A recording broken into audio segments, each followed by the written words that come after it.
Tout à fait. Et voilà, en parlant des difficultés, Oui. on ne va pas laisser le côté finance, parce que vous avez dit 14 ans, 13 ans, ce qui veut dire qu'ils vont déjà à l'école. Il y a Exactement. beaucoup de dépenses qui se mettent en place.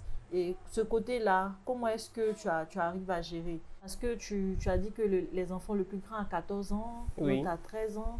Donc oui, on suppose qu'ils vont tous à l'école. tout Et à c'est fait. d'énormes charges qui se présentent à toi. Est-ce que Exactement. ce volet-là, tu te fais aider? Comment ça se passe? Euh, je gère mes enfants toute seule parce que déjà, c'est vrai quand on a divorcé, j'avais la garde des enfants, tout et Oui, tout, mais vu que éventuellement. j'étais pas au pays, Mm. ils étaient avec le père. D'accord. Donc, j'ai récupéré mes garçons, mais je veux dire, il n'y avait pas l'approbation du père des enfants parce qu'il n'était pas d'accord.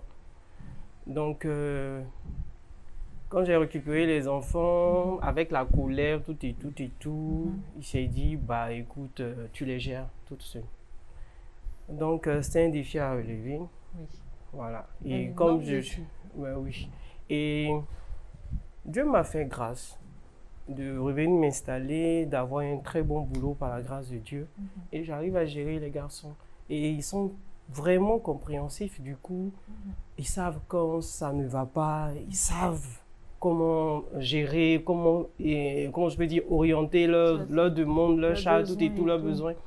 Et voilà, on priorise plus les études. C'est ça. C'est vrai qu'ils ont besoin de petits détentes, tout et C'est tout. ça, les cadeaux Mais et tout. on arrive à À vraiment... jongler.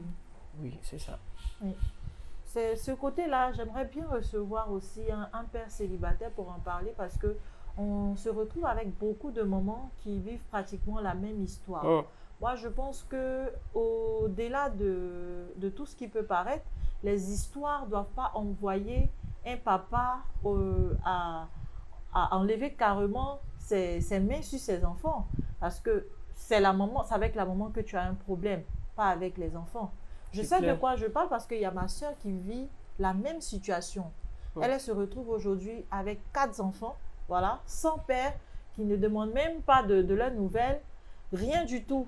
Elle s'occupe du début jusqu'à la fin de ses enfants. hum. Donc, vraiment, j'aimerais recevoir un père célibataire. Avant de dire que on a parlé sans avoir votre avis, j'aimerais beaucoup avoir vos avis sur la question. Beaucoup de courage et puis, à te voir, on sait que tu arrives à gérer. Bah Tu oui, arrives à Dieu gérer. faisant grâce. C'est ça. Donc, le fait de ne pas avoir les deux parents, comme on l'a dit tout à l'heure, Mhm. tu penses que ça a un impact sur les enfants, surtout au niveau de leur éducation? Le fait que papa soit fâché, il ne donne plus des nouvelles, est-ce que tu penses qu'aujourd'hui, ça a un impact sur les enfants, dans leur manière d'interagir au quotidien à la maison, où tu ne ressens pas ça du tout? Bon oui, ça, il y a des moments, Mhm. il y a des moments où vraiment tu ressens le besoin d'avoir un père. D'avoir cette figure Oui, d'avoir cette figure paternelle-là. paternelle-là. Oui, parce que c'est très important. Ouais. C'est très important parce il y a des situations où il faut vraiment être dur, Mhm. très dur, de sorte que l'enfant comprenne que ce qu'il a fait là, c'est pas à faire ça. Ouais. Mais bon, tu es une maman, tu peux pas t'énerver jusqu'à un niveau vraiment truc, mais le père, par exemple, avec son autorité, Mhm. dès qu'il dit tac, C'est ça. l'enfant automatiquement il se redresse.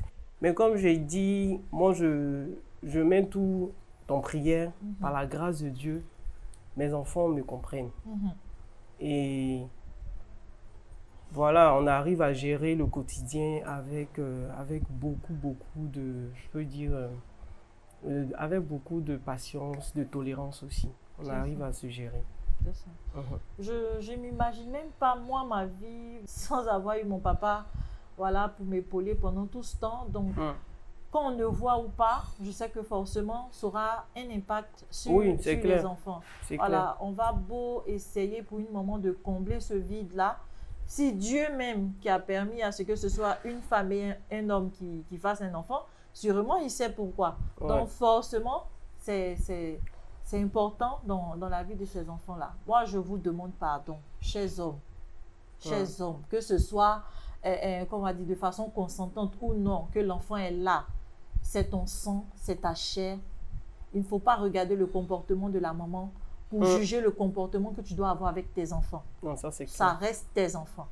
Ouais. C'est enfant de quelqu'un que tu as pris pour faire l'enfant.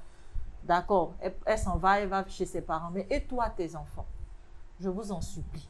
Gérez-vous aussi souvent. Tu as déjà répondu au début, hein, mais on va repasser dessus rapidement. D'accord. Comment tu t'organises? Est-ce qu'ils ont une nounou? Est-ce qu'il y a une sœur à la maison? C'est à l'école, la cantine? C'est l'internat? Comment ça se passe? Comme je viens de dire, c'est une pure grâce, hein, parce que Dieu m'a fait grâce d'habiter dans une zone où l'école n'est pas loin de la maison. Et moi aussi où je travaille, c'est pas loin de chez moi. Du coup, il rentre à midi à la maison. Le plus grand, il se charge de pouvoir gérer ses petits frères. Wow.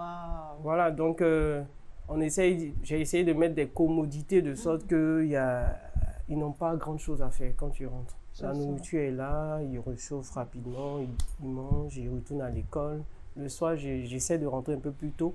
Ouais, il faut bien s'organiser. Oui, bien sûr, il faut vraiment s'organiser. Et déjà, ça rend déjà le premier assez mature pour Exactement, ses petits frères. exactement. C'est ça en fait.